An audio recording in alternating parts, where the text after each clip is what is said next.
I just try to explain to the president that, please, my friend, the time is not on your side. And I'm ready to help you to create somehow a ceasefire and then later on a bearable peace. I was rejected because the president said that, Victor, this is not my point. My point is, as president of Ukraine, that the time is on our side. I said, thank you, President, I can't do more. Tribuners, dunia saat ini sedang tidak baik-baik saja. Perang Ukraina sudah memasuki tahun ketiga. Serbuan Israel ke jalur Gaza telah merenggut puluhan ribu nyawa penduduk Palestina. Kehancuran fisik serta hilangnya nyawa manusia di berbagai medan konflik dunia telah mencapai jumlah yang sangat menyedihkan.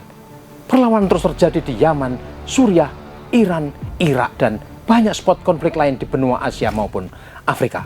Ketegangan politik di Laut Cina Selatan, Selat Taiwan, dan Semenanjung Korea tidak juga mereda. Tribuners, inilah Global Views, sudut pandang kita tentang ragam konflik internasional yang berdampak signifikan kepada kita semua. Apa skenario Trump akhiri perang Ukraina? Kemenangan Donald Trump di pemilihan Presiden Amerika Serikat 2024 meyakinkan banyak pihak perang Ukraina akan segera mereda atau bahkan berakhir. Retorika Donald Trump selama kampanye memperlihatkan sikapnya yang mengecam banjir bantuan dana dan militer negaranya ke Ukraina di bawah pemerintahan Presiden Joe Biden. Meski Trump menerima Volodymyr Zelensky di New York di akhir Agustus lalu, tokoh eksentrik itu menyindir Zelensky adalah seorang sales yang hebat. Ia selalu sukses membawa pulang dana miliaran dolar Amerika setiap kali datang mengadu ke Gedung Putih. Kata Trump, semua akan segera berakhir. Donald Trump Jr., putra sulung Presiden terpilih Donald Trump, di postingan terbaru Instagramnya mengejek Zelensky lewat sebuah video meme. Video itu memperlihatkan saat Trump dan Zelensky konferensi di New York dan ekspresi mimik Zelensky yang terlihat hampa serta tegang. Lalu editan video itu menunjukkan uang dolar berjatuhan seperti hujan di layar dengan latar belakang wajah Zelensky yang tampak hampa. Video itu diberi judul POV, Anda tinggal 30 hari lagi untuk kehilangan tunjangan Anda.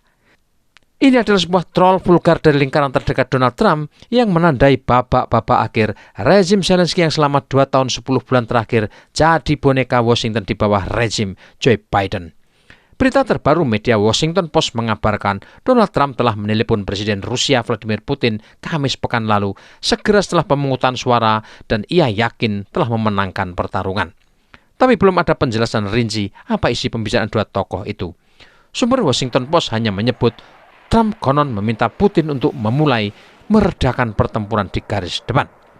Pihak Kremlin tidak pernah mengungkapkan ada komunikasi di antara Trump dan Putin, tapi secara umum Moskow menyatakan siap untuk berkomunikasi dengan Trump. Jadi apa kira-kira skenario Donald Trump untuk mengakhiri perang paling brutal di Eropa setelah Perang Dunia Kedua itu?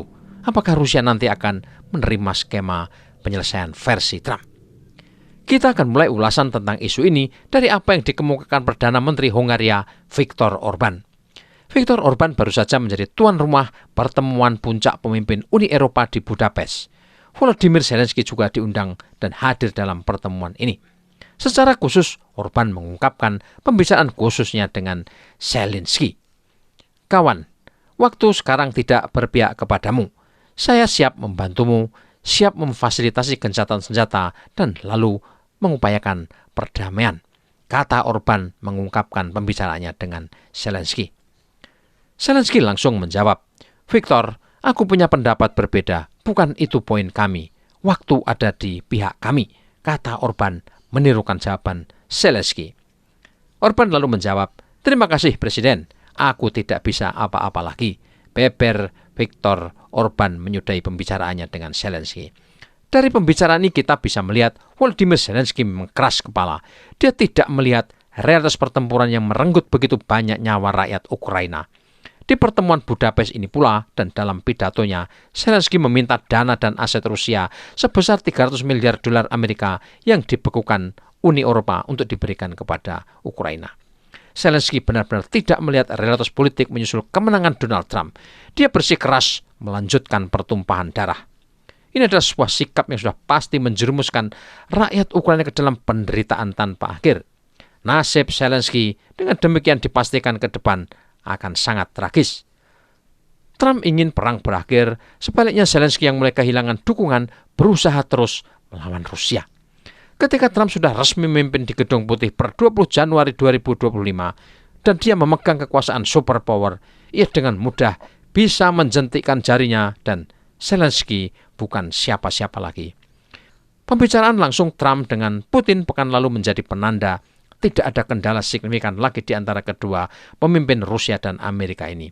Sesuatu yang tidak bisa dilakukan Joe Biden, Kamala Harris, dan para pemimpin Eropa lain terhadap Putin sejak pecah perang. Selain meminta Putin untuk menurunkan pergerakan serangan dari pihak Rusia, konon Trump juga mengingatkan kehadiran militer negara yang signifikan di Eropa. Trump agaknya mulai berusaha menghindarkan eskalasi konflik Rusia-Ukraina yang hampir menyeret Rusia berperang melawan pasukan NATO yang di dalamnya ada kontingen besar Pentagon. Sumber di pihak Trump mengatakan percakapan itu positif. Jika skema penyelesaian konflik itu berlangsung cepat, sudah pasti kerugian ada di pihak Ukraina. Perdana Menteri Polandia Donald Tusk meyakinkan Trump lewat timnya masih mengerjakan peta jalan mereka untuk Ukraina. Meskipun demikian, Donald Tusk berharap Trump segera mengumumkan kepada publik beberapa elemen kunci atau skenario untuk pengakhiran konflik. Misalnya saja tentang jadwal gencatan senjata potensial, garis demarkasi yang akan diberlakukan, serta jaminan keamanan untuk Ukraina. Dari pernyataan Donald Tusk ini, mulai terlihat sejumlah opsi yang kemungkinan akan disodorkan oleh Donald Trump. Apakah skema itu seperti pembuatan zona demilitarisasi, jaminan keamanan untuk Ukraina, apakah akan diterima Rusia? Ini masih menjadi tanda tanya besar. Posisi Moskow sebagaimana dikemukakan Presiden Vladimir Putin dan Menteri Luar Negeri Sergei Lavrov, pengakhiran konflik harus melihat realitas terkini di lapangan. Artinya, Rusia sudah pasti akan mempertahankan wilayah Donbas, yaitu Republik Rakyat Lugansk, Donetsk, Zaporozhye, hingga Kherson yang panjangnya hampir 800 km. Penduduk di wilayah Donbas telah menyatakan diri bergabung dengan Federasi Rusia sebelum pecah perang. Sementara Crimea juga sudah lebih dulu menjadi bagian Federasi Rusia. Artinya, Ukraina akan di posisi kalah, merugi karena akan kehilangan wilayah sepanjang perbatasannya dengan Rusia. Satu lagi, Rusia sudah pasti ingin pertahankan tuntutan agar Ukraina jadi negara netral, tidak masuk blok militer NATO. Sebab jika Ukraina masuk NATO, maka Rusia menganggap ada ancaman eksistensial ke negaranya dan itu harus dicegah dengan segala cara. Donald Trump di poin ini konon sudah setuju untuk membekukan aksesi Ukraina ke NATO hingga setidaknya 20 tahun ke depan. Mantan Panglima NATO Laksamana James Stavridis memprediksi konflik Ukraina memang akan berakhir dengan Rusia mengambil sekitar 1/5 wilayah Ukraina. Tapi Ukraina berpeluang besar akan diterima di Uni Eropa. Putin akan membenci bagian itu, sama seperti Ukraina akan membenci bagian Putin yang memegang 20% negara mereka. Tapi ini adalah negosiasi, kata Stavridis. Penyelesaian konflik Ukraina-Rusia menurut Stavridis jelas bukan sesuatu yang dapat dipaksakan oleh Amerika, tapi harus disetujui Ukraina dan Rusia. Apakah proses finalnya akan cepat sesuai retorika Donald Trump? James Stavridis tidak percaya. Perundingan tetap akan memakan waktu panjang. Lalu bagaimana dengan proposal rencana kemenangan Volodymyr Zelensky? Tentu saja sudah tidak relevan dan sama sekali tidak realistis mengingat kepentingan strategis Rusia di Eropa Timur. Zelensky bersikeras Ukraina akan terus berjuang hingga memulihkan perbatasan lamanya dengan Rusia. Artinya, Zelensky ingin merebut kembali Donetsk, Lugansk, Kherson, Zaporozhye, dan Crimea. Sekali lagi Rusia sudah menegaskan wilayah-wilayah yang disebut Zelensky itu tidak akan pernah kembali lagi ke tangan Kiev. Sementara Perdana Menteri Slovakia, Robert Fico, mengutarakan Zelensky kini benar-benar takut perang akan segera berakhir. Mantan aktor komedi Ukraina itu benar-benar khawatir Trump akan menangguhkan bantuan militer dan keuangan dari Washington. Fico mengklaim ketika dia melihat Volodymyr Zelensky selama KTT Uni Eropa di Budapest pada 7 November, pemimpin Ukraina tampak sangat terguncang. Pernahkah Anda melihat seseorang yang takut perang akan berakhir? Saya melihatnya dan namanya Volodymyr Zelensky, kata Robert Fico yang beberapa waktu lalu nyaris terbunuh di Bratislava, ibu kota Slovakia. Robert Fico dikenal menentang sanksi bertubi terhadap Rusia dan menolak terlibat dalam mendukung Ukraina dalam perangnya melawan Rusia. Sebagaimana Viktor Orban dari Hungaria, Robert Fico ini dianggap duri dalam daging di tubuh Uni Eropa karena sikapnya. Fico berpendapat jika Washington menutup pendanaan perang untuk Kiev, maka beban akan sepenuhnya ditanggung Uni Eropa sebagai sponsor Ukraina selama ini. Para pemimpin Uni Eropa di Budapest mendiskusikan apakah mereka mampu untuk terus membiayai militer Ukraina jika Trump memutuskan untuk menarik dukungan Washington. Tapi itu pun di mata Fico, Uni Eropa tidak akan pernah menang melawan Rusia. Karena itu, Fico meminta Uni Eropa realistis dan kembali ke tujuan aslinya. Uni Eropa adalah proyek perdamaian dan perang harus dihentikan, kata Robert Fico. Slovakia adalah anggota Uni Eropa sekaligus anggota NATO sejak 2004. Tribuners, skenario Donald Trump meski belum diumumkan secara rinci, secara garis besar adalah memberi kemenangan strategis bagi Rusia. Kekalahan Ukraina akibat kehilangan teritorialnya kemungkinan akan mendapat kompensasi lain, entah dari Amerika atau Uni Eropa. Bisa berupa jaminan keamanan untuk negara non-NATO, rekonstruksi infrastruktur, sekaligus modernisasi militer dan senjata sesuai standar NATO. Peta jalan Donald Trump ini kemungkinan akan mulus mengingat Trump sudah memastikan tidak akan merekrut dua kolega utamanya di pemerintahan sebelumnya, yaitu Nikki Haley dan Mike Pompeo.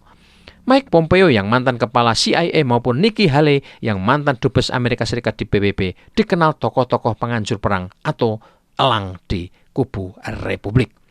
Mereka dalam posisi yang terkait dengan kompleks industri militer Amerika telah menjadi pendukung vokal dan supporter Ukraina dalam perangnya melawan Rusia. Pompeo pernah memaparkan rencana banyak transfer senjata dari Amerika ke Ukraina yang jelas bertentangan dengan retorika kampanye Donald Trump. Sedangkan Nikki Haley mendukung Ukraina bergabung NATO dan dalam rangka apa yang disebutnya sinyal jelas melawan Rusia.